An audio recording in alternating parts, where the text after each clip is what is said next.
Hello నమస్తే నేను మీ దేవరాజ్నే welcome to doctor insurance channel. Friends, మనం last video star health insurance వారి డయాబెటిక్ కేర్ మీద మనం పాలసీ రివ్యూ చేసాం కంప్లీట్ డీటెయిల్గా. ఎవరైనా చూడకపోతే ఆ పాలసీ రివ్యూ చూడండి. మీకు డయాబెటిక్ పేషెంట్స్ ఎవరైనా ఉంటే ఆ పాలసీ తీసుకోవడానికి ఈజీగా ఉంటుంది మీకు.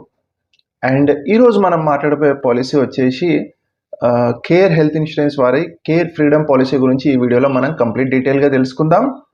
మీరు కరెంట్గా మీకు ఏదైనా హెల్త్ ఇన్సూరెన్స్ మీకు అప్లై చేశారు, మీకు అక్కడ రిజెక్ట్స్ అయ్యాయి అంటే మీకు ఏదైనా హెల్త్ ప్రాబ్లం వల్ల మీకు అక్కడ రిజెక్ట్ అయ్యింది అనుకోండి, ఇక్కడ ఈ కేర్ ఫ్రీడమ్ పాలసీ మీకు అవైలబిలిటీగా ఉంటుంది. అంటే మీకు కరెంట్ హెల్త్ ప్రాబ్లమ్స్ ఉన్నా సరే మీకు ఈ హెల్త్ ఇన్సూరెన్స్ అనేది ప్రొవైడ్ చేయడం జరుగుతుంది. ఇది ఒక మంచి చాయిస్ అవుతుంది మీకు. సో ఈ పాలసీలో ఏమేమి బెనిఫిట్స్ ఉన్నాయి, ఎలా కవరేజెస్ ఉన్నాయి అనేది మనం డీటెయిల్గా తెలుసుకుందాం. సో లేట్ చేయకుండా మనం వీడియోని స్టార్ట్ చేసేద్దాం. అంతకంటే ముందు మనం ఈ ఛానల్కి ఎవరైనా ఫస్ట్ టైం వస్తే కనుక ప్లీజ్ సబ్స్క్రైబ్ చేసుకోండి అండ్ కామెంట్ రాయండి.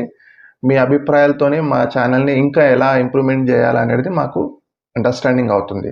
సో వీడియోని స్టార్ట్ చేసేద్దాం. సో పాలసీ టర్మ్ని చెక్ చేద్దాం మనం. సో దీంట్లో రెండు ప్లాన్స్ ఉన్నాయి మనకి, freedom plan 1, freedom plan 2. So దీంట్లో ఏజ్ ఆఫ్ ఎంట్రీ ఎలా పనిచేస్తుందో మనం చెక్ చేద్దాం. సో ప్లాన్ 1లో అడల్ట్ ఏజ్ వచ్చేసి 18 years ఉండాలి, చిల్డ్రన్స్ ఏజ్ వచ్చేసి 90 days ఉండాలి. అదే ప్లాన్ 2లో అయితే ఇండివిజువల్గా పాలసీ తీసుకోవాలనుకుంటే 46 ఏజ్ ఉండాలి. ఒకవేళ ఫ్లోటర్గా అంటే ఫ్యామిలీగా తీసుకోవాలనుకుంటే ఎల్డర్ పర్సన్ అంటే ఇంటి పెద్ద వ్యక్తి ఎవరైతే ఉంటారో అతని ఏజ్ మాత్రం 46 ఉండాలి. మిగతా వాళ్ళ ఏజ్ 18 years ఉండాలి. చిల్డ్రన్స్ ఒకవేళ తీసుకోవాలనుకుంటే 90 days ఉండాలి. So maximum age of entry వచ్చేసి మీకు చిల్డ్రన్స్ ఏజ్ వచ్చేసి 24 years వరకు పనిచేస్తుంది. దాని తర్వాత వాళ్ళకి అడల్ట్గా కన్సిడర్ చేయడం జరుగుతుంది. అలాగే మీకు కవర్ టైప్ అంటే పాలసీని ఇండివిజువల్గా తీసుకోవచ్చు, ఫ్లోటర్గా కూడా తీసుకోవచ్చు. అంటే టోటల్గా ఫ్యామిలీ మెంబర్స్ 6 members వరకు పాలసీ తీసుకోవచ్చు. రెన్యువల్ మీకు లైఫ్ టైం రెన్యువల్ ఉంటుంది దీంట్లో. అలాగే గ్రేస్ పీరియడ్ 30 days ఇచ్చారు. అంటే గ్రేస్ పీరియడ్ అంటే మీకు పాలసీ తీసుకున్నారు, మీకు ఈరోజు ఎక్స్పైరీ ఉంది, బట్ మీకు 30 days వరకు పే చేయడానికి ఆప్షన్ ఉంది. గుర్తుపెట్టుకోండి, 30 days ఉందని చెప్పేసి మీరు 30 days లోపల పే చేస్తా అంటే కుదరదు. ఎందుకంటే ఈ రోజు మీకు రెన్యువల్ ఉన్నప్పుడు ఇదే రోజు హెల్త్ ఇన్సూరెన్స్లో రెన్యువల్ చేసుకోవాలి. ఒకవేళ రేపు చేస్తాము 2 days తర్వాత చేస్తా అంటే ఒకవేళ క్లెయిమ్ వచ్చిందనుకోండి, ఈ గ్రేస్ పీరియడ్లో మీకు క్లెయిమ్ అనేది ప్రొవైడ్ చేయదు కంపెనీ. ఇది గుర్తుపెట్టుకోండి. హెల్త్ ఇన్సూరెన్స్లో ఏ రోజు అయితే మీకు ఎక్స్పైరీ డేట్ ఉంటుందో అదే రోజు మీరు ఖచ్చితంగా పేమెంట్ చేయాల్సిన అవసరం ఉంటుంది. నెక్స్ట్ వచ్చేసి మనకి waiting period, initial waiting period వచ్చేసి 30 days. అన్ని హెల్త్ ఇన్సూరెన్స్లో ఉన్నట్టే ఇక్కడ కూడా ఇనిషియల్ వెయిటింగ్ పీరియడ్ 30 days ఇచ్చారు. అలాగే స్పెసిఫిక్ డిసీజెస్ లైక్ హెర్నియా కానివ్వండి, కిడ్నీ స్టోన్స్ కానివ్వండి, ఇలాంటివి ఉంటాయి కదా, వాటిని మాత్రము మీకు 2 years తర్వాత కవర్ చేయడం జరిగింది. నేను మీకు డిస్క్రిప్షన్లో నేను పాలసీ వర్డింగ్ది మీకు ప్రొవైడ్ చేస్తాను. అక్కడికి వెళ్ళి వెయిటింగ్ పీరియడ్కి సంబంధించింది పర్టికులర్గా ఈ ప్లాన్ కాబట్టి మీరు వెయిటింగ్ పీరియడ్స్ని చెక్ చేసుకొనే పాలసీ తీసుకోండి, నేను ప్రొవైడ్ చేస్తాను మీకు అక్కడ. అలాగే నెక్స్ట్ వెయిటింగ్ పీరియడ్ వచ్చేసి మనకి ప్రీ ఎగ్జిస్టింగ్ డిసీజెస్. అంటే మీరు పాలసీ తీసుకోక ముందుకి మీకు ఏదైనా హెల్త్ ప్రాబ్లం ఉందనుకోండి, దాన్ని పీఈడి అంటారు. అది 2 years తర్వాత కవర్ చేయడం జరిగింది పాలసీలో. ఇది ఒక మంచి చాయిస్. ఎందుకంటే బేసిక్గా పీఈడిని 36 months తర్వాత లేదా 48 months తర్వాత కవర్ చేస్తారు కొన్ని ఇన్సూరెన్స్ కంపెనీస్, బట్ ఇక్కడ 2 yearsలో కవర్ చేయడం జరిగింది. నెక్స్ట్ వచ్చేసి మనం ఇన్సూరెన్స్ ఎంత తీసుకోవచ్చు అనేది చెక్ చేద్దాం. సో ప్లాన్ 1లో మనము 3 lakhs నుంచి 5 lakhs వరకు పాలసీ తీసుకోవచ్చు. ప్లాన్ 2లో 7 lakhs నుంచి 10 lakhs వరకు మీరు పాలసీ తీసుకోవచ్చు.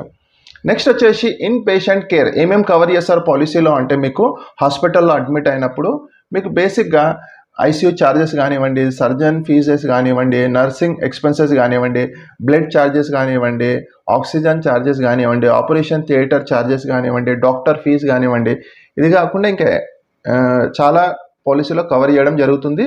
సో నేను మీకు కొన్ని ఇక్కడ చూపిస్తున్నాను. సో వీటన్నిటిని పాలసీలో కవర్ చేయడం జరుగుతుంది. నెక్స్ట్ పాయింట్ వచ్చేసి మనకి డే కేర్ ట్రీట్మెంట్. అంటే మనకి క్యాట్రాక్ట్ సర్జరీ ఉంటుంది, లేదంటే డయాలసిస్ ఉంటుంది. సో ఇది 1 dayలో జరిగే ట్రీట్మెంట్స్ ఉంటాయి. సో వాటిని కూడా పాలసీలో కవర్ చేశారు. దీనికి కొన్ని లీస్ట్ ఉంటుంది, ఆ లీస్ట్లో ఉన్న ప్రకారంగా మీకు కవర్ చేయడం జరుగుతుంది పాలసీలో.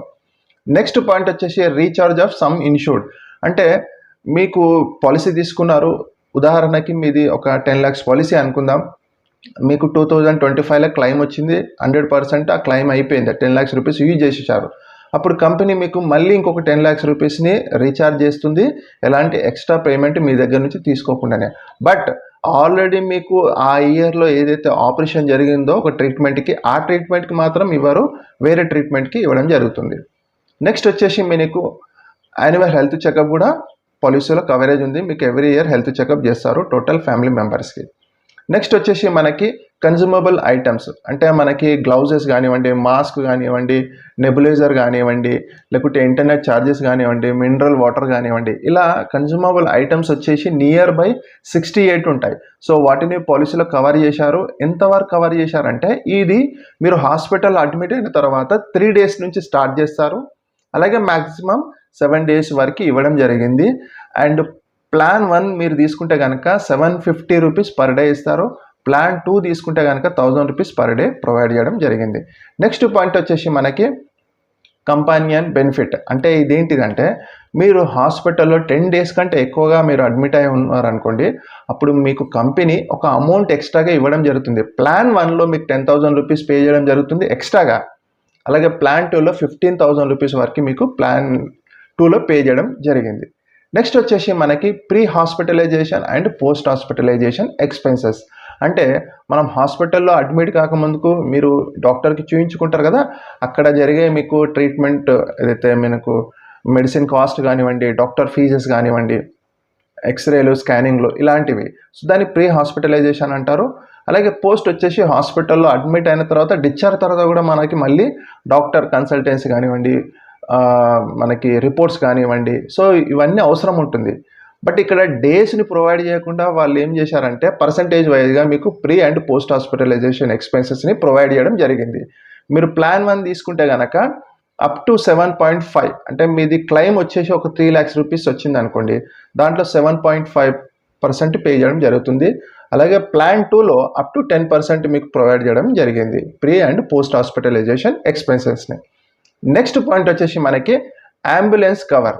ఇది వచ్చేసి up to 1000 rupees per hospitalisation, అంటే మ్యాక్సిమం 1000 రూపీస్ వరకే మీకు అంబులెన్స్ కవర్ని ప్రొవైడ్ చేయడం జరిగింది. నెక్స్ట్ పాయింట్ వచ్చేసి మనకి డొమెస్టరీ హాస్పిటలైజేషన్. అంటే పేషెంట్ హాస్పిటల్కి వెళ్ళలేని పరిస్థితిలో, లేకుంటే హాస్పిటల్లో బెడ్ అవైలబిలిటీ లేని టైంలోనూ ఇది మీకు పే చేయడం జరుగుతుంది. బట్ ఇక్కడ కండిషన్ వచ్చేసి మీ సమ్ ఇనిషియల్లో 10% ప్రొవైడ్ చేస్తారు.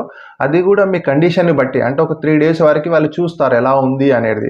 సో అప్పుడే మీకు ఈ డొమిసిలరీ ట్రీట్మెంట్ అనేది మీకు ప్రొవైడ్ చేయడం జరిగింది. నెక్స్ట్ పాయింట్ వచ్చేసి మనకి డయాలసిస్ కవర్. ఇది డయాబెటిక్ పేషెంట్స్కి కానివ్వండి, కిడ్నీ ప్రాబ్లం అనేది వాళ్ళకే వస్తుంది. సో అలాంటి వాళ్ళకి డయాలసిస్ అనేది అవసరం వస్తుంది. సో అప్పుడు దానికి మీకు 1000 రూపీస్ పర్ సిట్టింగ్కి ఇస్తారు. మ్యాక్సిమం 2 years వరకు మీకు ప్రొవైడ్ చేయడం జరిగింది. ఈరోజు స్టార్ట్ అయింది అనుకోండి, నెక్స్ట్ 2 years వరకు మీకు ప్రొవైడ్ చేయడం జరుగుతుంది. అండ్ నెక్స్ట్ వచ్చేసి మనకి టెన్యూర్. అంటే మీరు పాలసీని ఒకేసారి 1 year తీసుకోవచ్చు, 2 years తీసుకోవచ్చు, 3 years తీసుకోవచ్చు.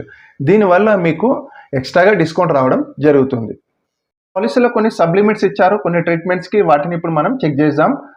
ఫస్ట్ వన్ వచ్చేసి surgery for treatment of all types of hernia కానివ్వండి, లేకుంటే బీనింగ్ ప్రోస్టేట్ కానివ్వండి, హైపర్ట్రోఫీ కానివ్వండి, surgical treatment of stones of renewal system కానివ్వండి.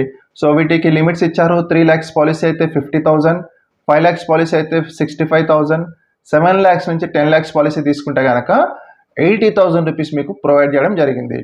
అలాగే మనకు సెరిబ్రో వెస్కులర్ కానివ్వండి, నెక్స్ట్ కార్డియో వెస్కులర్ కానివ్వండి, లేకుంటే సర్జరీ ఫర్ క్యాన్సర్ కానివ్వండి, లేకుంటే రినల్ కాంప్లికేషన్స్ కానివ్వండి, బ్రేకేజ్ ఆఫ్ బోన్స్ కానివ్వండి, వీటికి కూడా లిమిట్స్ ఇచ్చారు. 3 lakhs రూపీస్ పాలసీ ఉంటే 2 lakhs ఇస్తారు, 5 lakhs రూపీస్ అయితే 2,50,000 ఇస్తారు, 7 lakhs నుంచి 10 lakhs పాలసీ అయితే కనుక మీకు 3 lakhs రూపీస్ ఇవ్వడం జరిగింది. ఇదే కాకుండా మీకు ఒకవేళ హాస్పిటల్ అడ్మిట్ అయినప్పుడు రూమ్ రెంట్ ఉంటుంది కదా అక్కడ, సో ఆ రూమ్ రెంట్ కూడా మీకు 3 lakhs రూపీస్ మీరు పాలసీ తీసుకుంటే కనుక ట్విన్ షేరింగ్ రూమ్ ఇచ్చారు. అండ్ మ్యాక్సిమం 1% వరకు ఇవ్వడం జరుగుతుంది. అంటే మీకు మ్యాక్సిమం పర్ డే 3,000 రూపీస్ రావడం జరుగుతుంది. అలాగే 5 lakhs రూపీస్ మీరు పాలసీ తీసుకుంటే కనుక ట్విన్ షేరింగ్ రూమ్ ఇవ్వడం జరుగుతుంది. అంటే ఇద్దరి మధ్యలో లేదా ముగ్గురు మధ్యలో మీకు ట్విన్ షేరింగ్ ఇవ్వడం జరుగుతుంది. అలాగే 7 lakhs నుంచి 10 lakhs పాలసీ ఉంటే కనుక సింగిల్ ప్రైవేట్ రూమ్ ఇవ్వడం జరిగింది మీకు. నెక్స్ట్ వచ్చేసి మనకి ఐసీయూ ఛార్జెస్. ఇది కూడా లిమిట్స్ ఉన్నాయి ఇక్కడ. 3 lakhs రూపీస్ పాలసీ అయితే పర్ డే మీకు 2% ఆఫ్ సమ్ ఇన్సూర్డ్ ఇస్తారు ఐసీయూ ఛార్జెస్కి. అలాగే 5 lakhs నుంచి 10 lakhs వరకు మాత్రం ఎలాంటి లిమిట్ లేదు. ఐసీయూ ఛార్జెస్ ఏదైతే అవుతుందో అది ప్రొవైడ్ చేయడం జరిగింది. నెక్స్ట్ పాయింట్ వచ్చేసి మనకి కో పేమెంట్, చాలా ఇంపార్టెంట్ పాయింట్, జాగ్రత్తగా వినండి. మీది 3 lakhs నుంచి 10 lakhs రూపీస్ పాలసీ తీసుకున్నారు, ఏదైనా సరే మీకు 20% కో పేమెంట్ అనేది పడుతుంది. 5 lakhs రూపీస్ మీ బిల్ అయింది అనుకోండి, ఎగ్జాంపుల్ మీరు 5 lakhs రూపీస్ పాలసీ తీసుకున్నారు, 5 lakhs రూపీస్ అయ్యింది అనుకోండి, మీరు 20% కో పేమెంట్ పే చేయాల్సిన అవసరం ఉంటుంది. ఇది గుర్తుపెట్టుకోండి. అలాగే మీ ఏజ్ కనుక 70 అబోవ్ ఉందనుకోండి, 71 అలా ఉందనుకోండి, మీకు ఇంకా ఎక్స్ట్రాగా 10% కో పేమెంట్ అనేది అప్లికేబుల్ అవుతుంది. చాలా జాగ్రత్తగా చెక్ చేసుకోండి. నెక్స్ట్ వచ్చేసి మనకి treatment of cataract surgery up to 3 lakhs rupees policy అయితే 20,000 రూపీస్ ఇస్తారు. అంటే మీకు ఐ సర్జరీ కోసం, ఐ ట్రీట్మెంట్ కోసం ఇది 20,000 రూపీస్ ప్రొవైడ్ చేయడం జరిగింది. 5 lakhs రూపీస్ అయితే 30,000 రూపీస్ ఇస్తారు. 10 lakhs నుంచి 7 lakhs రూపీస్ ఉందనుకోండి మీ పాలసీ, 30,000 రూపీస్ ప్రొవైడ్ చేయడం జరిగింది. నెక్స్ట్ వచ్చేసి మనకి ట్రీట్మెంట్ ఆఫ్ నీ రీప్లేస్మెంట్. ఇది మీకు 3 lakhs రూపీస్ పాలసీ అయితే 80,000 రూపీస్ ఇచ్చారు. 5 lakhs రూపీస్ అయితే 1 lakh ఇచ్చారు. 7 lakhs నుంచి 10 lakhs అయితే మీకు 1,20,000 రూపీస్ ప్రొవైడ్ చేయడం జరిగింది. ఇది సబ్ లిమిట్స్ ఇన్ఫర్మేషన్. మనం ఆప్షనల్ కవర్ గురించి మాట్లాడదాం. సో ఆప్షనల్ కవర్ వచ్చేసి ఇది మీ ఇష్టం, మీరు ఆప్షనల్గా తీసుకోవాలనుకుంటే తీసుకోవచ్చు, లేదు అంటే లీవ్ ఇట్. ఫస్ట్ వన్ వచ్చేసి గుడ్ హెల్త్ ప్లస్. ఇది ఎలా పనిచేస్తుందంటే, ఫర్ ఎగ్జాంపుల్ మీకు ఏదైనా ట్రీట్మెంట్ అయ్యింది, మీరు డాక్టర్తో రెగ్యులర్గా కన్సల్ట్ కావాలనుకున్నప్పుడు మీకు ఇయర్లీ 8 కన్సల్టెంట్స్ని ప్రొవైడ్ చేయడం జరిగింది. నెట్వర్క్ సెంటర్స్ ఉంటాయి, కేర్ వాళ్ళే, అక్కడ మీరు వెళ్ళి డాక్టర్కి కలవచ్చు. నెక్స్ట్ వచ్చేసి మనకి హోమ్ కేర్ ట్రీట్మెంట్. ఇది ఎలా పనిచేస్తుందంటే, మీరు హాస్పిటల్ నుంచి డిశ్చార్జ్ అయ్యారు, మీకు ఒక హెల్పర్ అవసరం ఉంటుంది, అటెండర్ కానివ్వండి, లేకుంటే నర్సు అనుకోండి. సో వాళ్ళని కూడా మీకు కంపెనీ ప్రొవైడ్ చేయడం జరిగింది. మ్యాక్సిమం 7 days వరకు మీకు ప్రొవైడ్ చేస్తారు. నెక్స్ట్ వచ్చేసి హెల్త్ చెకప్. ఇది ఎలా పనిచేస్తుందంటే, డయాబెటిక్ కేర్కి లేదా కార్డియోకి ఇది పనిచేస్తుంది. ఆల్రెడీ మీ పాలసీలో హెల్త్ చెకప్ ఇచ్చారు, బట్ దీంట్లో చాలా ఎక్కువగా హెల్త్ చెకప్ని ప్రొవైడ్ చేయడం జరిగింది. ఇది తీసుకోవాలనుకుంటే మీరు తీసుకోవచ్చు, నేను ఇక్కడ మీకు చూపిస్తున్నాను, మీరు చూడొచ్చు. నెక్స్ట్ వచ్చేసి మనకి వెయిటింగ్ పీరియడ్స్ ఆల్రెడీ నేను డిస్కషన్ చేశాను. స్పెసిఫిక్ డిసీజెస్కి 2 years వెయిటింగ్ పీరియడ్ ఉంటుంది. అండ్ పీఈడి అంటే ప్రీవియస్గానే మీకు పాలసీ తీసుకోకముందుకు ఏదైనా హెల్త్ ప్రాబ్లమ్స్ ఉంటే 2 years తర్వాత కవర్ చేయడం జరిగింది. నేను మీకు డిస్క్రిప్షన్లో పాలసీ వర్డింగ్ని ఖచ్చితంగా పెడతాను, మీరు అక్కడికి వెళ్ళి ఈ వెయిటింగ్ పీరియడ్స్ గురించి మీరు తెలుసుకోండి. చాలా ఇంపార్టెంట్ ఇది కూడా మీకు. అండ్ ఈ పాలసీ మీద నా అభిప్రాయం వచ్చేసి, ఇది మనకి ఏదైనా హెల్త్ ప్రాబ్లం ఉన్నా కానీ ఈ పాలసీ ఇస్తుంది అనేది చాలా గ్రేట్ అనేది ఫస్ట్ నా అభిప్రాయం. అండ్ సెకండ్ థింగ్ వచ్చేసి, నాకు దీంట్లో కొన్ని కో పేమెంట్స్ పెట్టారు.